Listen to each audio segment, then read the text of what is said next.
Hello friends, very good morning to all of you. Today we are going to deal with the last part of your lesson number 11, that is the marriage proposal by Anton Chekhov. Now we come to end.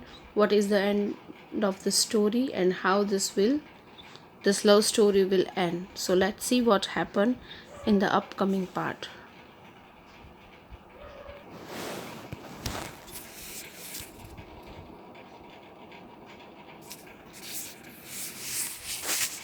The marriage proposal part 5, the last part of your lessons. Okay, of your lesson number 11. Let's see our journey towards the end of the story. What happened with this love story? We will see in this. Lomo, and are you a hunter? You only go hunting to get in with the count and to intrigue. Oh, my heart, you are an intriguer. He, he pounces back at Shrupkov by insulting him that he is not even an actual hunter. He only goes there to be included in the count. He repeats about his heart while crushing and calling him an intriguer. Shubko, what? I am an intriguer. Shout! Shut up. Shubko screams and tells him to keep quiet. Lomo, intriguer. Shubkov, boy, pup. Lomo, all right, Giuseppe. Now,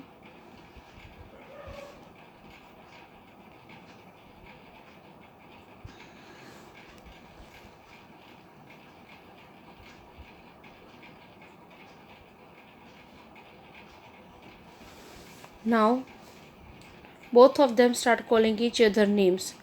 And Shubkov's Partridge, a short-tailed game bird with mainly brown plumb, found chiefly in Europe and Asia. Shubkov threatens Lomo to shoot him like a bird and calls him a fool.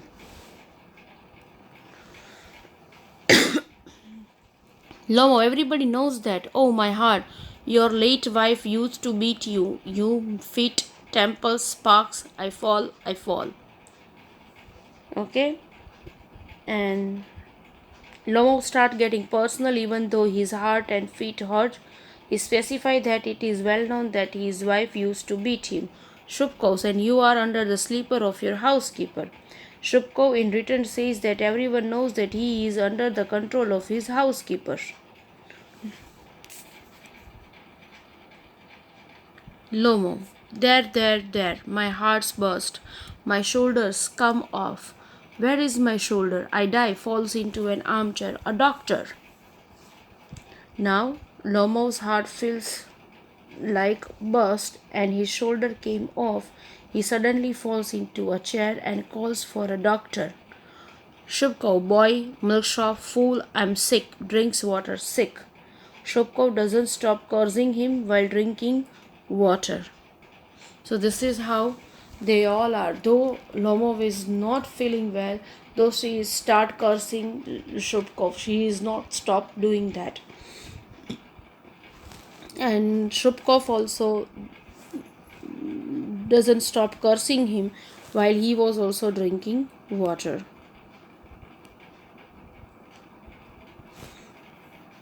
Natalia, what sort of hunter are you? You can't even sit on a horse. To her father, Papa, what's the matter with him? Papa, look, Papa screams. Ivan Vaslovich, he is dead. Even Natalia doesn't stop cursing and she suddenly noticed that Lomov is laying still as if dead. Shubko, I'm sick. I can't breathe air. Now, Shubkov says, I can't breathe air. Means he now he found that Lomov is dead, so somehow he was also bit of in anger and in fear, so that is why he won't be able to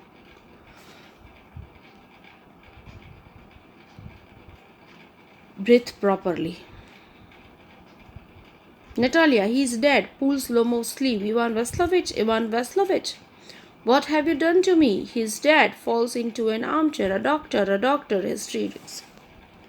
Natalia, while holding his sleeve, anticipates that he is dead. While panicking and crying, she asks her father to call a doctor. Shubko, oh, what is, what is it? What's the matter? Shubko asks Natalia what happened. Natalia, he is dead, dead. Natalia cries that Lomo is dead. Shubko, who's dead? Looks at Lomo. So he is, my word, water. A doctor lifts a tumbler to Lomo's mouth. Drink this. No, he doesn't drink. It means he is dead and all that. I am the most unhappiest man. Why don't I put a bullet into my brain? Why haven't I cut my throat yet? What am I waiting for? Give me a knife. Give me a pistol. Lomo moves. He seems to be coming round. Drink some water. That's right. Shubkov too gets panicked and tries to get some water down his throat, but Lomo does not drink. He concludes that Lomo's dead and starts cursing himself. He considers himself the most unhappy and wonders why he isn't cut his throat or pulled a bullet into his brain yet. He suddenly noticed that Lomo is moving and he asks him to drink some water. Lomo, I see stars mist. Where am I? Lomo, as he gains consciousness, he is not sure where he is dazed. Shubkos, hurry up and get married, and well to the devil with you. She is willing. He puts Lomo's hands into his daughter's. She is willing. She is willing. He puts Lomo's hand into his daughter. She is willing, and all that. I give you my blessings, and so on. Only leave me in peace. Shubko hurriedly asks him to get married to his daughter at that very moment. He puts Natalia's hands into Lomo's and says that she is willing. He gives them his blessing and asks them to leave them in a peace and all that. Leave him in a peace and all that. Lomo getting, what? To whom? Lomo, Lomo, still unaware about his surroundings, asks Shubko, who is he, asking him to marry.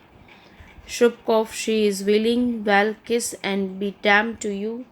Shubkov exclaims that Natalia is willing and insists on them kissing each other. Natalia wails, he is alive, yes, yes, I am willing. Natalia is happy that he is alive and hurriedly says that she is willing to marry him. Shubkov, kiss each other. Ask them to kiss each other. Lomo, kiss whom? They kiss. Very nice too, excuse me. What's it all about? Oh, now I understand. My heart starts. I am happy. Natalia Stepanovna kisses her hand. My foot's gone to sleep. Lomo still does not understand until Natalia kisses him. He suddenly remembers, gets excited, and then kisses her hand, but complains that his foot is numb again. Natalia, I am happy too. Shubkov, what a weight off my shoulders off. Natalia, but still you will admit now that Gaze is worse than Squeezer. Natalia says, I am happy too. Natalia expresses her happiness too. Shubkov, what a weight off my shoulders off. Shubkov feels relieved after marrying his daughter. Shubkov, feels relieved after marrying his daughter. Natalia. Shubkov feels relieved after the marriage of his daughter, and but still you will admit that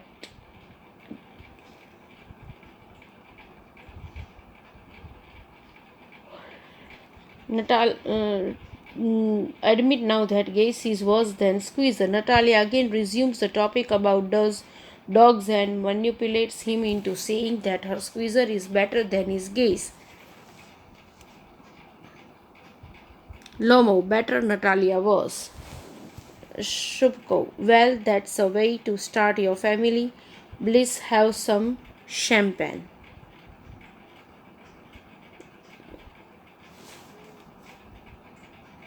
Now this argument is continued, and Shubko says that, well, this is the good start to your family, so my blessings are there. Have champagne.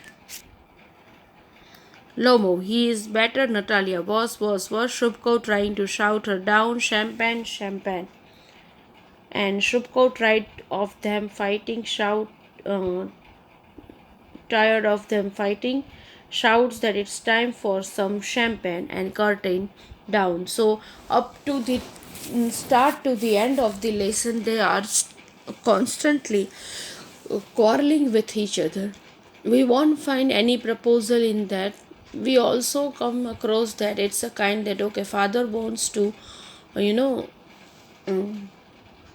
kind of uh, this he and we won't find any proposal. He just put Natalia's hand in Lomo's hand as if he wants to free from her daughter